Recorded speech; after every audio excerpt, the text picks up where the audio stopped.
Hi, I'm Augustin, And I'm Nathalie. and we're both grade 10 students at LoEllen Park Secondary School. LoEllen Park is a secondary school in Sudbury, Ontario. And we were excited to know what kids our age know about marijuana. Let's go check it out. Did you know that marijuana will be legal in 1 year from now? I've heard about it. Do you think it's especially dangerous? Not as dangerous as some drugs, but it's definitely somewhat of a dangerous thing too. Do you also think it's addictive?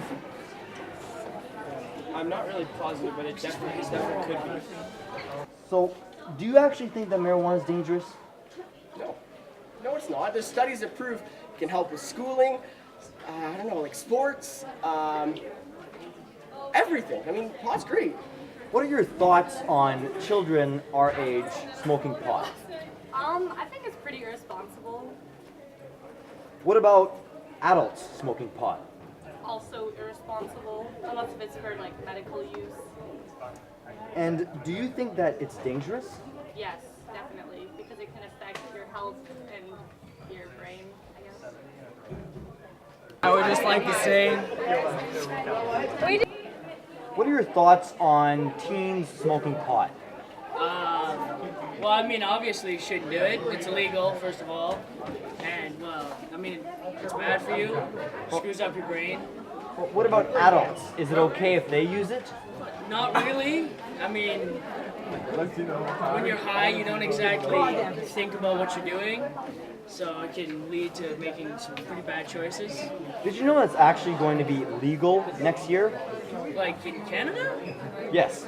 No, I didn't know that. Is marijuana bad for youth, in your opinion? I don't really know. I think some people know about like health benefits from marijuana, but I'm not sure. And what about adults? Is it okay if adults use it? Well, like their brains are like smart, so I think it's okay and it doesn't affect them. Do you think that the risk of addiction is greater if you use it young than old? Wouldn't it be the same? That's a stupid idea. Wow, we found out that we have a lot of explaining to do. And that's really troubling, considering it'll become a legal drug sometime next year. We read that the federal Liberal Party made that one of its central campaign promises, and I'm sure they're working hard on legalizing marijuana right now. But who's telling kids what's coming? We wanted to get some basic messages across before legalization hits the streets. We think kids today are smart. They make better choices when they're informed. So we want to explain to them where marijuana came from, How it got to be where it is today, where it's probably going, who should use it in the first place, who shouldn't use it. and what the risks are. We wanted to compare and contrast it to alcohol, tobacco, caffeine, and other legal substances that can be problematic for some people.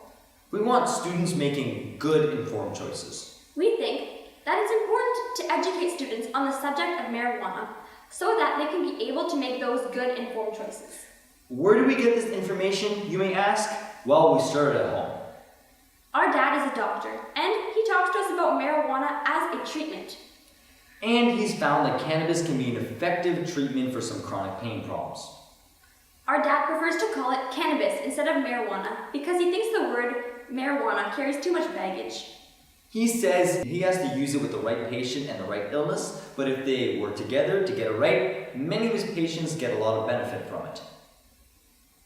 Hearing him talk about marijuana made us interested enough to do some research on our own, and we were blown away when we saw some of the stats.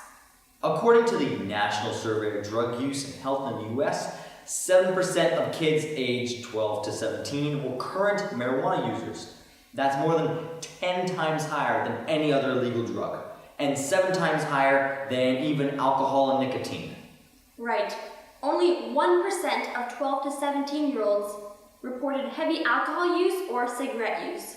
Another statistic that's just as frightening, almost 3% of 12 to 17-year-olds qualified as having a marijuana use disorder, which is basically a fancy term to mean marijuana addiction. You guys have done a great job educating kids about the dangers of cigarettes and alcohol. Our friends think it's totally uncool to smoke and have no interest in getting drunk. But marijuana seems to us, most kids our age, think it's okay. If even the Prime Minister says it's okay and it's going to be legal soon, why not try it out? The number of students using marijuana in Canada is frightening. The Centre of Addictions and Mental Health in Toronto reports that 1/4 of Ontario students used marijuana in the previous year. And in the 2012 Canadian Community Health Survey, 20% of 15 to 7-year-olds admitted smoking marijuana. The average age of first contact with marijuana is now only 16. Wow. It's also the most commonly used illicit drug in Canada, and the numbers are sure to increase when it's legalized. Marijuana is starting to feel to my generation as a drug without consequence. But it's not like we're getting a lot of reliable information about it, though there are certainly plenty of rumors and myths. These can range from the good to the bad to the outright ridiculous, like Marijuana can kill you. marijuana isn't even that bad. Marijuana can cure toothaches. Because of what we've seen, we believe it is imperative that we give our generation a clear understanding of the potential risks and lasting effects of marijuana on the developing brain. We also think that our schoolmates will respond better to that information if it was coming from another teen. Always remember, teenagers are nothing if not resourceful. If marijuana is out there and legal, teenagers are definitely going to be able to get their hands on it. So what might help prevent all the downsides of teenage marijuana use? As those of you with teenagers well know, we don't respond well to being preached to, talked down to, or lectured by adults. And scare tactics just don't work. Just saying, oh, marijuana is really bad for you, just won't do it. This will most undoubtedly fail. But we believe that providing clear teen-to-teen information will allow our schoolmates and other teens to make an informed decision about whether or not they want to try marijuana. We definitely know teenagers can be quite trying at times. I know this personally because we can be quite trying at times. Hardly. But we think teens will listen and think about this message more carefully if their peers were telling them that marijuana really isn't risk-free. Now, like so many things in life, marijuana can produce both great benefit and great harm. As a medication, it can be an effective painkiller and can relieve painful muscle spasms and even some seizure disorders. As a leisure time activity, it is no more addictive than caffeine and is the third most commonly used recreational drug in the world after tobacco and alcohol. But in the wrong hands, it can lead to the dulling of mental processes, lower IQ, addiction, the amotivational syndrome, and can even cause persistent vomiting and stomach pains. In the following video, we hope to highlight some of those concerns and create a classroom presentation that could be shared across Canada. This could be part of a larger educational strategy or used as a standalone talk that would be a springboard for classroom discussions. We wanted to demystify marijuana. It is just a plant with some psychoactive components after all, like so many others. We want to explain some of the risks associated with it and give kids information so that they can make intelligent choices regarding marijuana.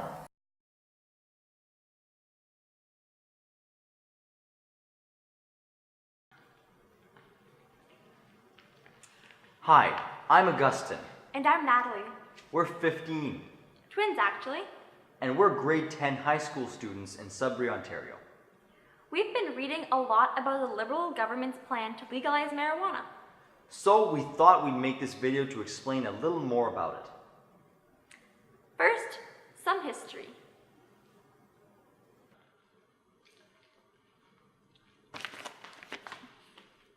Marijuana wasn't always called marijuana. It was once known simply as cannabis. Cannabis has been used as a medicine and a recreational drug for thousands of years. It has been identified in ancient ceramic pots dating back to 10,000 years ago. Some experts believe that cannabis may have been one of the first plants to be cultivated by humans. But the Chinese are regarded as the first to use cannabis for its medicinal properties 6,000 years ago. It was traded from China to India, then taken by Arabian traders into the Middle East.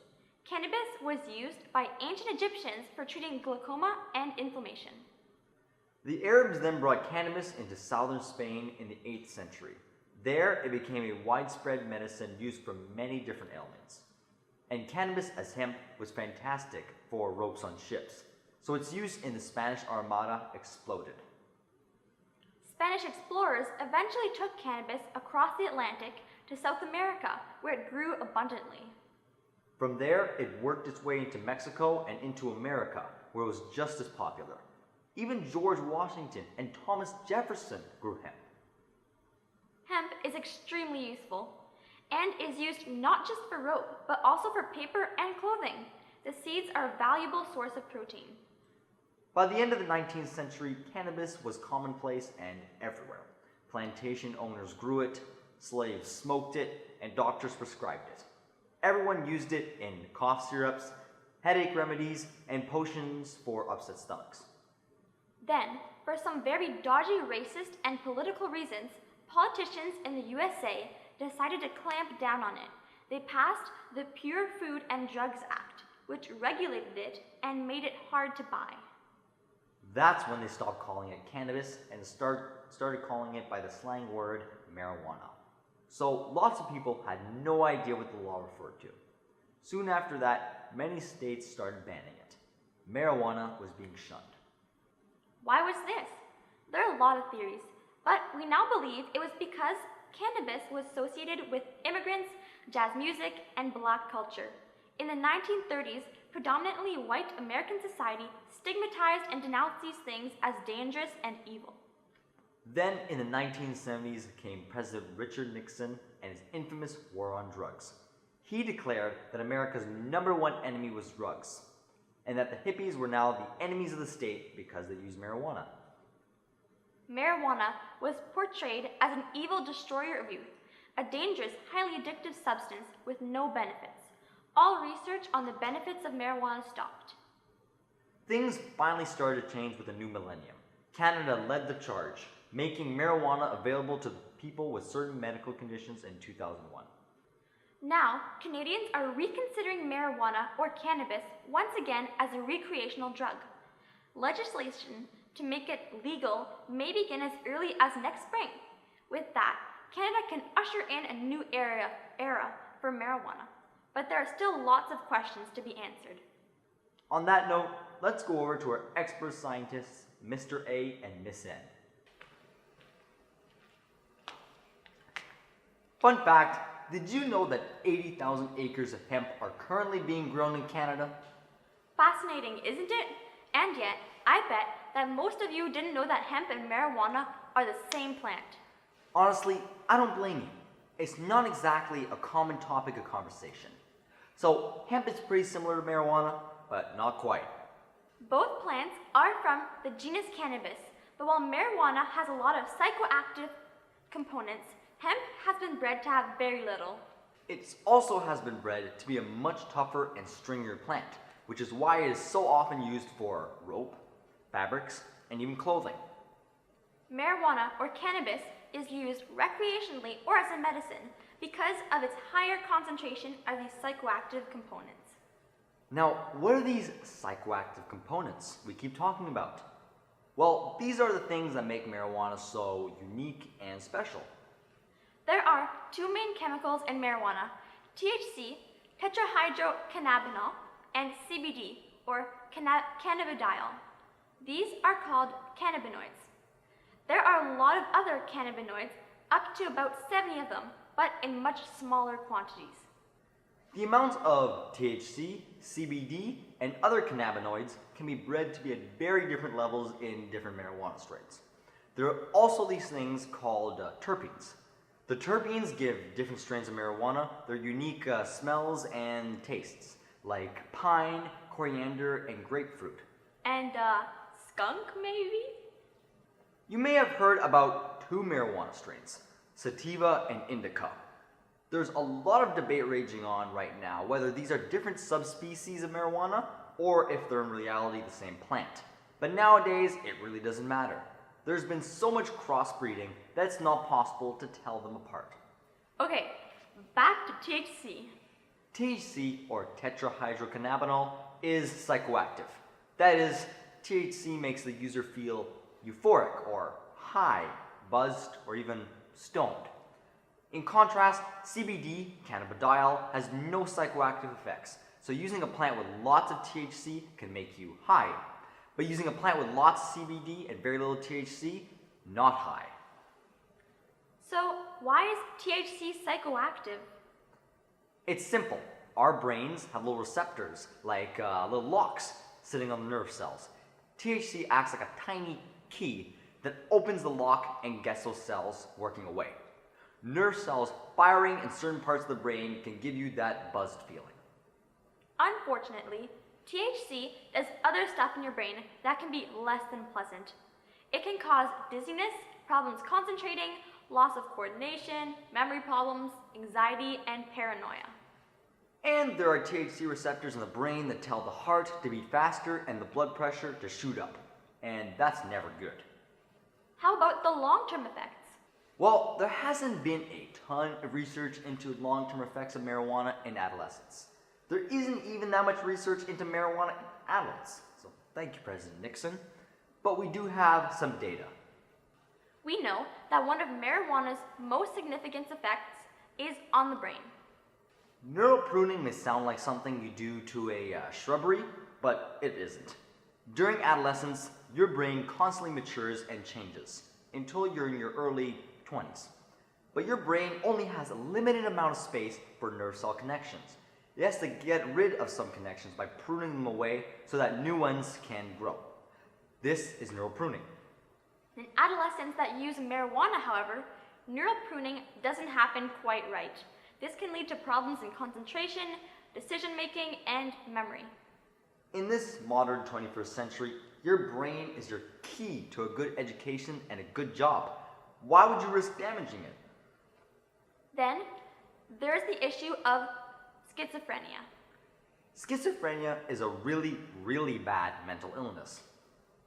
Marijuana has been linked to schizophrenia, but does marijuana cause schizophrenia?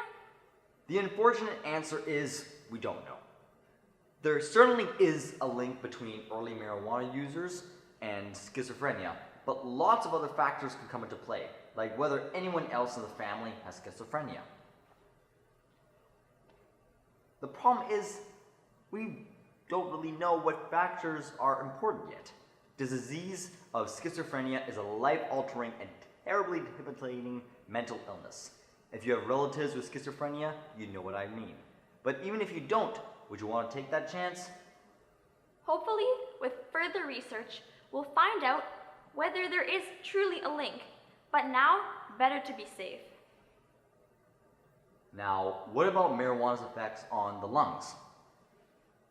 I don't think any teenager would argue that cigarettes are bad for you. We've been taught about this since JK, and it's clear from statistics that cigarette smoking is steadily decreasing amongst teens. But smoking marijuana is as harmful to your lungs as smoking cigarettes. There are the same nasty carcinogens and tars in marijuana smoke that are found in tobacco smoke. And it's pretty clear that smoking marijuana increases the risk of bronchitis, wheezing, and a better chance to get colds or flus. Now, marijuana does have many medical uses. It's an effective painkiller. It can help with people with seizure disorders. It can reduce nausea in patients getting chemotherapy for cancer. It can help regulate weight and appetite in patients with AIDS. And it can help with muscle spasms in patients suffering from an awful brain disease called multiple sclerosis. Doctors can prescribe marijuana for their patients, but they don't really want their patients to smoke anything. Think about it. How often do doctors give a medicine to a patient, then ask them to light it on fire and breathe in the smoke? So how do doctors expect their patients to take in their medical marijuana? They want them to either vape, yes, vape it, or take it by mouth as a concentrated oil. Vaping is short for vaporizing, or taking the marijuana leaf and heating up so all those marijuana compounds, the cannabinoids, terpenes, turn into a vapor and can be breathed in. The vaporizer never gets hot enough to burn the marijuana. It just dries out all the oils, and those oils are heated out of the marijuana leaf. Because it doesn't burn, there are no products of combustion, so no tars and carcinogens that you get with smoking.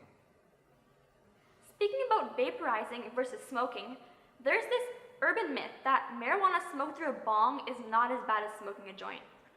A bong is essentially a big glass, water-filled pipe for smoking marijuana. The marijuana is packed into the pipe end, water is poured into the bowl, and the marijuana is lighted. The user breathes in the smoke from the burning marijuana through the water. Is it somehow safer? No way. The smoke may be cooled, but it's still smoke, and the products of combustion are still there. Even with the bong, you get the same carcinogens and tars found in cigarette smoke. Now, marijuana, like anything in life, can be used for both good and bad. It's not the devil's lettuce, killing innocent youths around the globe and around the clock, but neither is it a drug that can be used regularly and not cause some harms to some people. We still don't know a lot about marijuana and its effects on teenagers. Maybe it isn't as bad as the studies show, but maybe it's worse. Hopefully, we will learn a lot more about this in the years to come. But do you really want to take that gamble by using it now? What do you think? Better safe than sorry? I'm sure you're brimming with questions of your own now. Unfortunately, seeing as we are separated by this screen, we can't answer you directly. But what we can do is answer some of the common questions our schoolmates asked us when they found out we wanted to make a video about marijuana.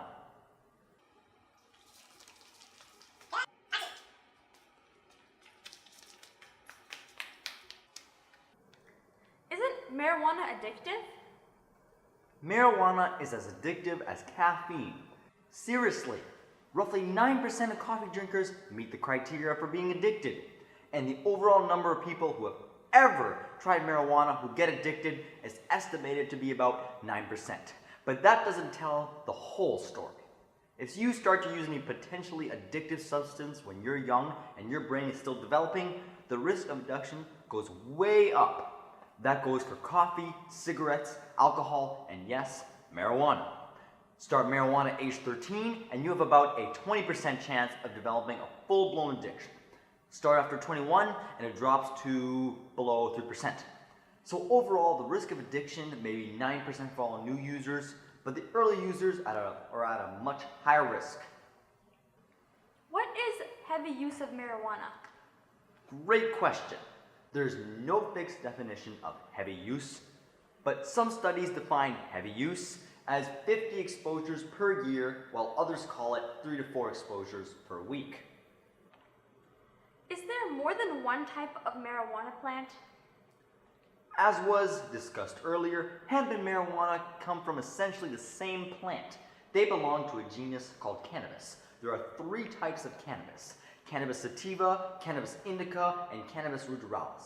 There's no one marijuana plant, and sativa and indica strains have been crossbred so many times that they are now very hard to tell apart.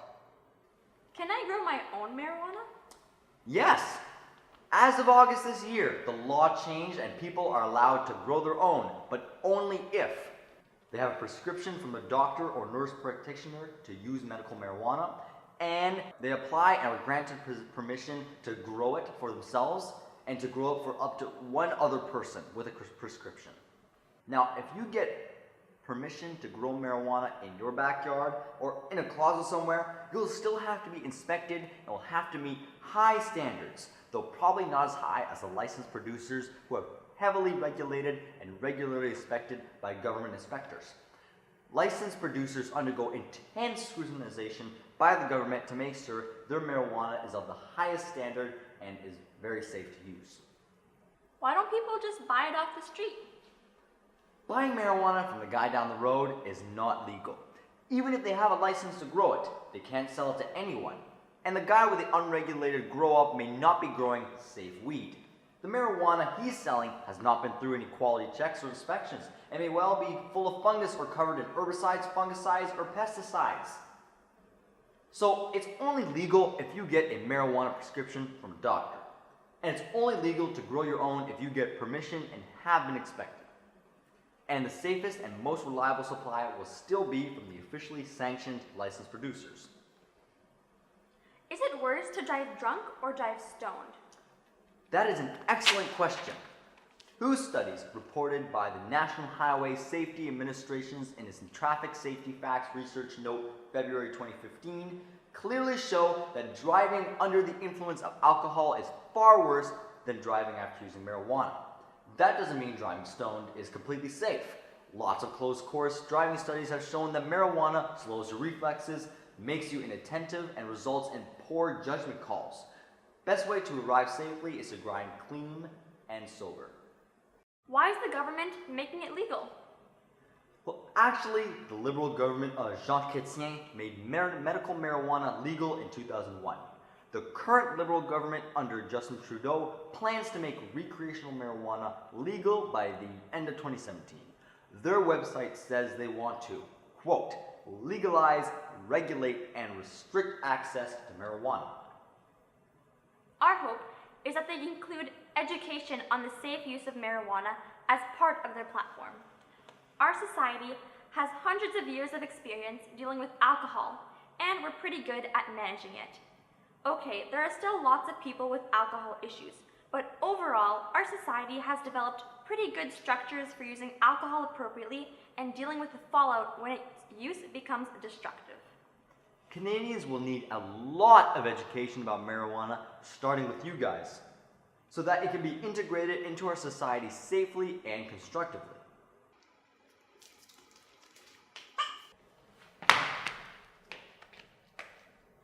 In this video, we've tried to highlight some of the background of marijuana, where it can be used safely, and where its use can be problematic. We've also tried to answer some of the questions we've been asked by kids in our school.